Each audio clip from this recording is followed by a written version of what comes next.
Skid Row is like Vegas for junkies, the country's largest 24/7 drug supermarket.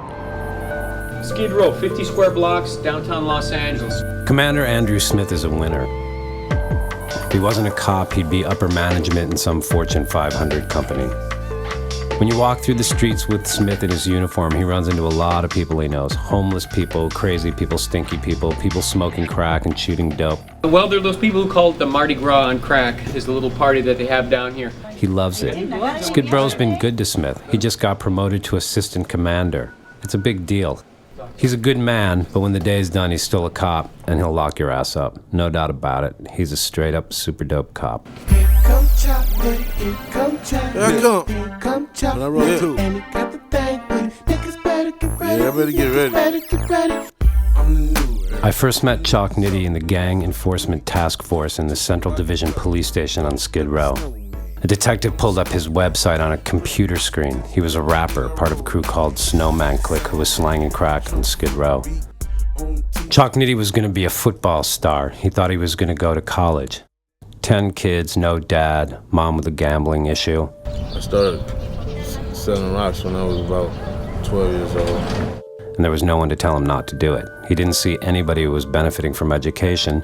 The message was clear. You're nobody and you're not going to be anybody, so you might as well get paid. I think there's a culture of, that making money off of drugs is okay because maybe family members did it. Heck, maybe parents did it in some cases.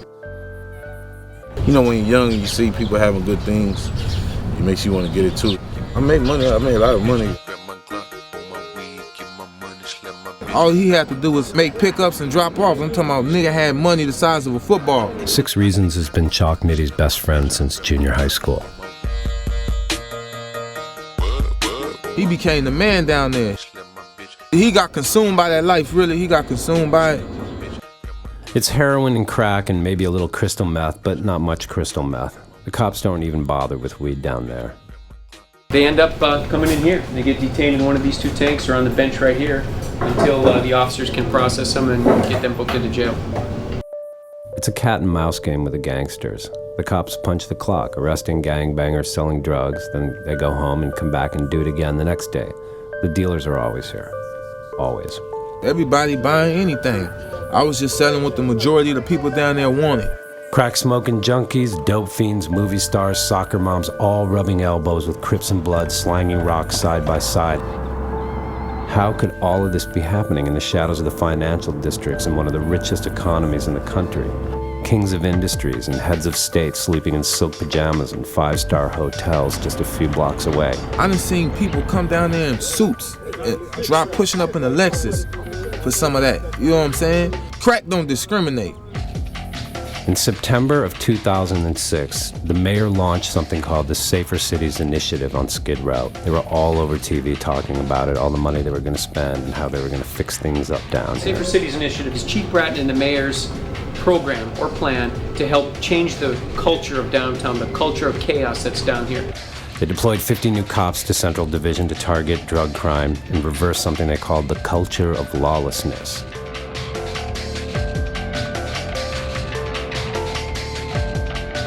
There's a lot of cameras downtown now, so dealers need to find tactically strong positions. The cops zone in on the hot spots with the cameras, and the dealers relocate. Police told me, man, you should go home, man. We know you're selling drugs. We don't want to catch you down here anymore. I didn't listen. 30 minutes later, after they pulled me over, 30 minutes later, I get caught. After his arrest, Choc Nitty took a plea bargain. He got 400 hours of community service at the Power of Love Church in South LA, where he found God. It changed my whole life. It's like changed my state of mind. Choc Nitty had a classic Christian conversion experience. It made me get closer to the right person I need to be close to, which is God. He and 6 Reasons are onto a whole new way of life. They're no longer slanging. They're making money with music.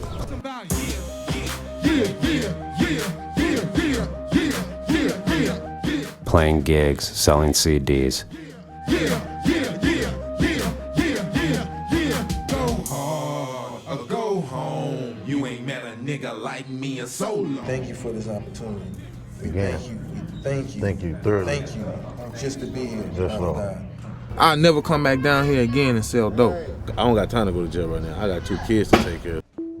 Needless to say, it's a struggle to stay out of it, slanging mixtapes instead of crack, paying the bills. They both got 2 kids, trying not to get sucked back into the life or caught up in someone else's madness or end up as collateral damage. It's almost inevitable.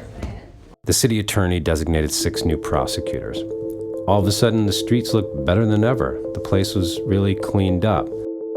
When you look at the places that you and I know on 5th Street and Crocker where there used to be tents and people leaning against the walls and homeless people there, now all that's left on the wall there is the little black shadow of where people leaned for dozens of years. But Skid Row's still the best place in town to get crack and dope. Best prices, all day, all night. Might be a little bit more difficult, but it's still there. I know there's always probably going to be drugs around, and there's still going to be drugs downtown here. But if we can keep a lid on the drugs and a lid on the criminal behavior, I think we'll be successful. Knowing that the police presence is so strong downtown, there's fewer people violating the law. At some point in time, the 50 extra cops from the Safer Cities Initiative will be gone. Most of the money from the Safer Cities Initiative is one-time money, and that'll be spent. The people who went to jail and the cleanup will be released, and the dance continues. It's been going on so long that it's hard to control and contain it. Why is it still there? Skid Row isn't a problem with an exclusively monetary solution. The roots are much deeper than that.